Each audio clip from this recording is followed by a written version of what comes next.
এইভাবে ইন্ট্রো করি না, কিন্তু আমি এখন ঝুলছি একটা গুহার 100 ফুট নিচে, যেটা মাটির নিচে 5 কিলোমিটার জুড়ে বিস্তৃত আছে। আর আমরা এটা পছন্দ করি বা না করি, যখনই আমি আর আমার বন্ধুরা মাটি টাচ করলাম, আমরা অফিসিয়ালি এখানে আগামী 7টা দিন কাটাতে চলেছি। বাবারে, এটা আমার জীবনে করা সবথেকে ভয়ঙ্কর জিনিস। প্রথমত, আমাদের এখন এখান থেকে অনেকটা দূরে যেতে হবে। কেন? যদি ঝড় বৃষ্টি হয় তাহলে এই পুরো জায়গাটা জলে ভরে যেতে পারে, আর সমুদ্রের মতো ঢেউ এসে সবাইকে ভাসিয়ে নিয়ে যেতে পারে। সেই জন্য আমাদের আরো ভিতরে যেতে হবে একটা বেস ক্যাম্প বানানোর জন্য। ভাই এটা পুরো পাগলাম। এটা একটা অন্য জগৎ মনে হচ্ছে। এই কেভ এন্ট্রান্সটা হয়তো দেখতে সুন্দর, কিন্তু দেখে যা মনে হচ্ছে আসলে তা নয়। আর আমরা হয়তো জানি না যে আগামী 7টা দিন আমাদের জীবনের সব থেকে কঠিন সময় হতে চলেছে। সব থেকে বাজে ডিসিশন। ঠিক আছে, আর কিছুক্ষণের মধ্যেই অন্ধকার হতে চলেছে। ক্যাম্প না করলে আমরা বিপদে পড়বো। আমরা কোথায় যাচ্ছি সেটা কি বলবে? আমাদের ক্যাম্প সেটআপের জন্য একটা ফ্ল্যাট গ্রাউন্ড খুঁজতেই হবে। কেভের ভেতরে ঢোকার পরে আমরা এমন একটা জায়গা খুঁজে পেলাম যেটা অনেকটা উঁচুতে থাকায় আমরা জল থেকে সুরক্ষিত থাকতে পারবো। তার মানে এটা ক্যাম্পের জন্য পারফেক্ট। পারফেক্টটা একটু বেশি হয়ে গেল। মোটামুটি বলা যেতে পারে। ঠিক আছে, ক্যাম্পের জন্য মোটামুটি। প্রথম দিনের বাকিটা আমরা কাটিয়ে দিলাম আমাদের জিনিসপত্র আনতে। প্রত্যেকটা ব্যাগের ওজন প্রায় 80 পাউন্ড। আর যেমনটা তোমরা ফুটেজে দেখছো, আমরা এটা করতে 4 ঘন্টা লাগিয়ে দিলাম। এখান থেকে যাওয়া খুব কঠিন। তারপরে আমরা সবাই বেস ক্যাম্পে ফিরে গেলাম। ঠিক আছে, আমরা এখানে লাইট লাগিয়ে দিলাম। আমাদের সব জিনিসপত্র হোম বেসে চলে এসেছে। একটু ক্যামেরাটা ওদিকে দেখাবে?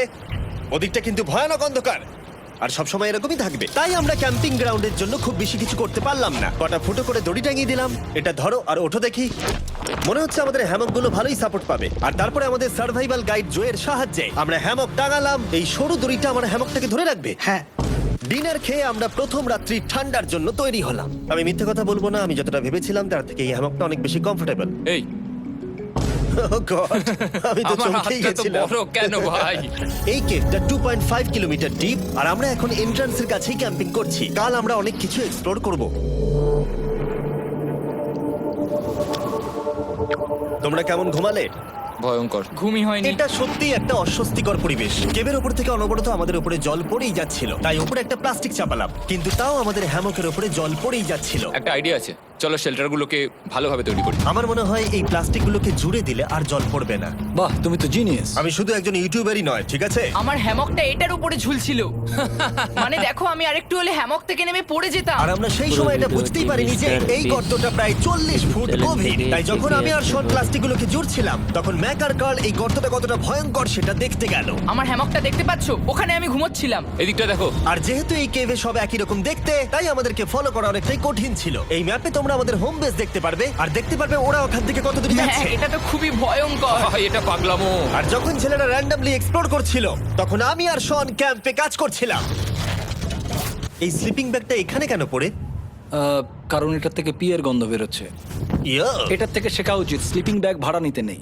আমরা স্লিপিং ব্যাগ কেন ভাড়া আমি- নিয়েছি? কেন আমি আমরা জানি না। স্লিপিং ব্যাগগুলো কিনে আনতে পারলাম না? আর তারপরে আমরা এই দুটো প্লাস্টিককে জিপ টাই দিয়ে জুড়ে দিলাম। কিছু মনে করো না, এই দড়িটার উপরে আমার জীবন বাজি আছে। আর তখন ওইদিকে ম্যাক আর কার্ল তখন ওই গর্তের মধ্যে। ও মাই গড, ম্যাক! আর শেষ পর্যন্ত ওরা একদম নিচে পৌঁছে গেল। এই! আমি তো ভাবলাম সবাই ক্যাম্প নিয়ে কাজ করবে। আমরা শুধু দেখাচ্ছিলাম জায়গাটা কতটা ভয়ঙ্কর। না পড়লেই হবে, তোমাদের স্কিল নেই। আচ্ছা ঠিক আছে। আর যদিও ওদের এবার ফিরে আসা উচিত ছিল, কিন্তু কাল আর ম্যাক এটা কতটা গভীর সেটা দেখানোর চেষ্টা করলো। ভাই এটা দেখতে দারুণ লাগছে। তুমি কি নদীটাকে পার করতে পারবে? কিন্তু ওরা এটা জানে না যে এই রিভারটা এই কেভের গোটাটাই জুড়ে আছে। তার মানে এর মধ্যেও আমাদের কিছুটা সময় কাটাতে হতেই পারে। ওই তো ওরা এসে গেছে। এসো। তোমরা রান্না করে রেখেছো তো? হ্যাঁ, রান্না করেছি। ঠিক বলেছ। একটা নতুন বাড়ি, ঠিক বলেছি তো? একদম। এখন আমাদের একটা ছাদ আছে। আর এটা তো দারুণ। জিমি রান্না বেশ ভালোই আর করেছে। আমরা আমাদের ফায়ার পিটটাকে এই সুন্দর জায়গাটাতে নিয়ে এসেছি। জায়গাটা কেমন? বেশ গরম। আরামদায়ক। এই পাথরগুলো গরমটাকে ধরে রাখবে এবং ওপর থেকে যে পি পড়ছে সেগুলোকে আটকে দেবে। ওটা পি নয়। তাহলে ওটাকে কি বলবো? যদি জানি না, হয়তো বৃষ্টির জল হবে বা না, এটা বৃষ্টি নয়, না, পাথর মানে ইয়ে তুমি- করছে। এই একটু উপরে দেখাও। তুমি মেঘ দেখতে পাচ্ছো? পাথর দেখা যাচ্ছে।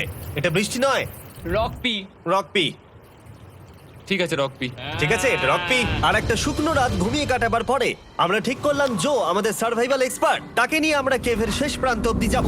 কেভ, কেভ! কেভ, কেভ! কেভ, কেভ! কে? দেখা যাক আমরা কেভের কতটা গভীরে যেতে পারি। তোমরা কিন্তু মনে রাখবে আমরা সবেমাত্র কেভের এন্ট্রান্সের দিকেই আছি, আর আমাদের ইচ্ছা এই কেভের শেষ প্রান্ত অব্দি যাওয়া, অবশ্যই না মরে গিয়ে। ও মাই গড, এটা তো খুবই স্টিফ। আরে এটা তো সবে শুরু। আমরা কেভের আরো গভীরে এসেছি। তোমরা সবাই সাবধানে আসবে। এটা খুবই ছোট জায়গা, আমার মনে হয় না এখান থেকে আমি যেতে পারবো। কেভ এক্সপ্লোরের ইন্টারেস্টিং জিনিসটা হলো যা হোক করে আমাদের এই ছোট্ট ফাঁকগুলোর মধ্য দিয়ে এগিয়ে যেতে হবে, ও মাই গড, খুব ছোট জায়গা। আর তারপরেই খুব